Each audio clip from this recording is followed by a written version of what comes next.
Hi, it's Stephanie Hale here from Powerhouse Publications, and today we're going to be looking at what you need to do when you've finished your book. Do you need to hire an editor? Do you need to hire a proofreader?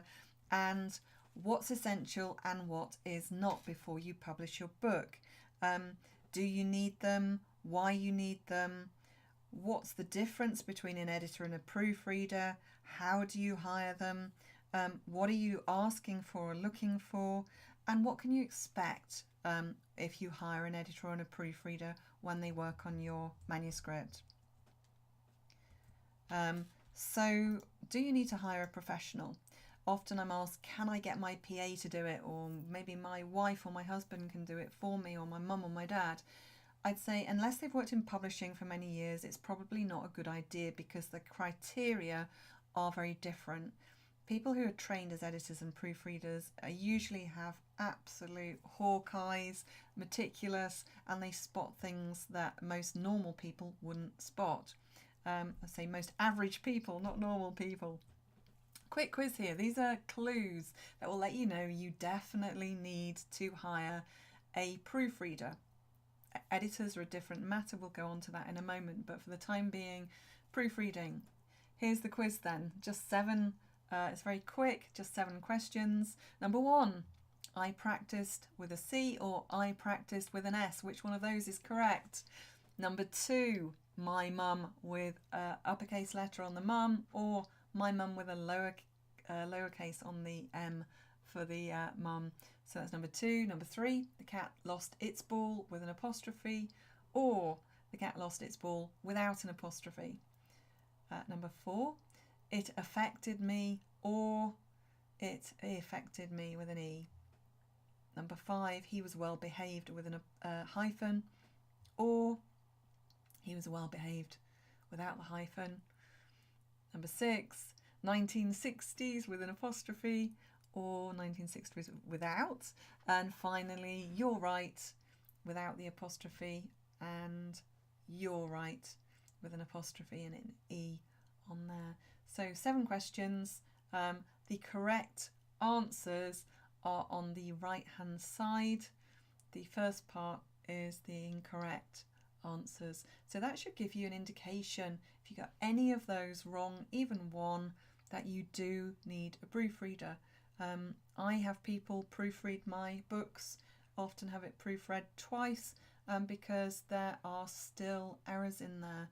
And I think that I'm quite good with grammar. I'd like to think that I am, but there's still typos and grammatical errors that creep in there and inconsistencies of house style.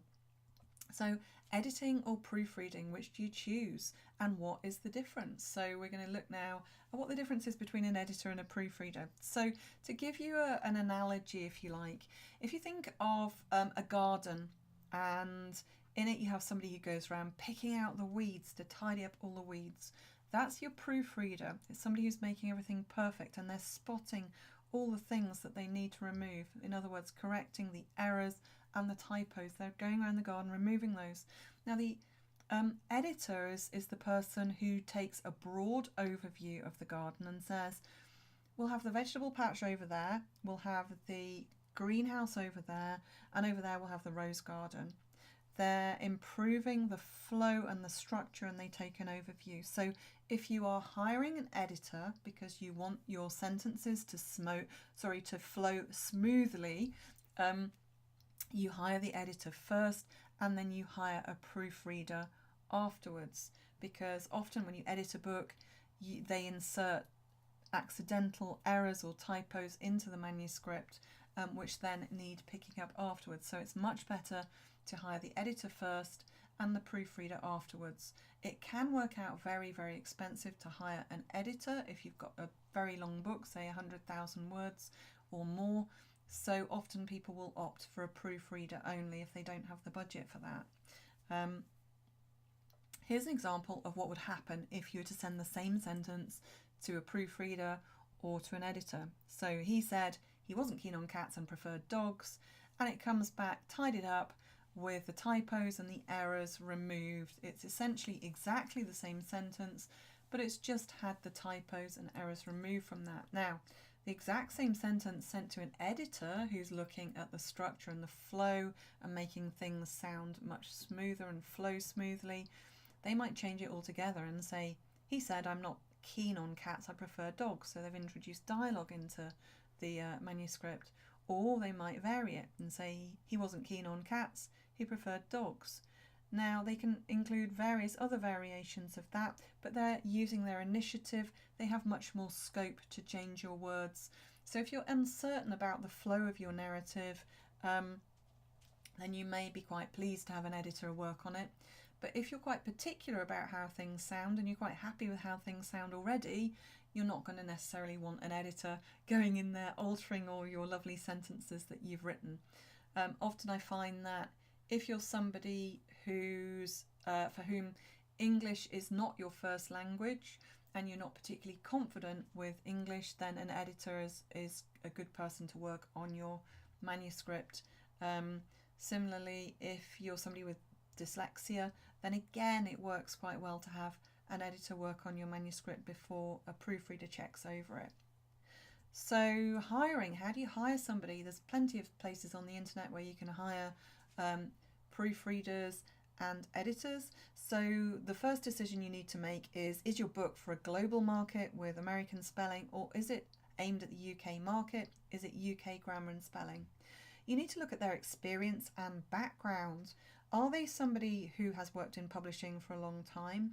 Or is it somebody who perhaps has had a career as an engineer or a mathematician and they've decided to do this for extra money on the side? So you're ideally looking for somebody who has an experience and background in publishing or working in, say, magazines. Something related when you're hiring them, and that they've been doing this for some time rather than just in the last couple of years. What sort of training have they had? Training for publishing and doing editing and proofreading is quite specific. It's very meticulous. It's done in a very consistent way to a national kind of standard. So have they had training with an organisation such as Chapter House or the Society for Editors and Proofreaders? And ideally, have they worked for publishers in the past, or in publishing or in journalism in the past? And if so, how long for? You need to give them some sort of guidelines as to house style. Now, what house style is a consistency over the whole text. So, for example, are you going to italicize the titles of books, or are you going to use apostrophes around them? Are you going to use title case for the subheaders in your book or the chapter headers in your book, or are you going to use sentence case? Now, these things can seem very uncreative and not very exciting for authors, but for an editor or a proofreader, this is their bread and butter, and they do this all the time. They go through and they can tidy it all up and make it look amazing. Written numbers or numerals in your text, which you're going to do. Newspapers tend to use written numbers up to number 10, and from 10 onwards they use numerals. That can vary with publishing, but you need to make a decision on that, or even ask the editor or proofreader to do that. Are you going to have 6 o'clock, 0600, 6 a.m, or 6 o'clock with a number, for example? Those are 4 different versions of the same way of telling the time. So which of those are they going to pick, and is it going to be consistent throughout the entire text? And things like, is it okay, or is it okay spelling it out in full? So those are just some guidelines that you can give them, but you'll be able to think of other ones as you go along, or you may tell them to use their own initiative, but to let you know what they have chosen and picked. Now, going back to what I mentioned before about choosing UK or American spelling, there are obvious language differences between the two, like sidewalk or pavement, or pants, or vacation and holidays. There are also spelling differences, such as colour or colour, one with a U, one without, centre or centre, and various others. But there's also grammatical differences between American and UK grammar. And of course, because the internet is so prevalently American, A lot of people, even in the UK, use a lot of American spellings and grammar without actually even realising, because they've seen it printed in a certain way. They assume that's the correct way, and so it's kind of morphing into English grammar and spelling. But publishers and literary agents tend to expect it to be consistent with one rather than the other. So it's important to pick somebody when you hire them who is either a UK editor and proofreader or an American editor and proofreader who will tidy up your manuscript and make it look polished and professional, because your book's going to be around for a long time to come, and you want it to look as though it's been done in a very professional manner that reflects well on you. Now, remember to flag up any issues if you're aware of them. So here are some familiar, very common ones. Sometimes in their haste to type, authors use hyphens rather than dashes.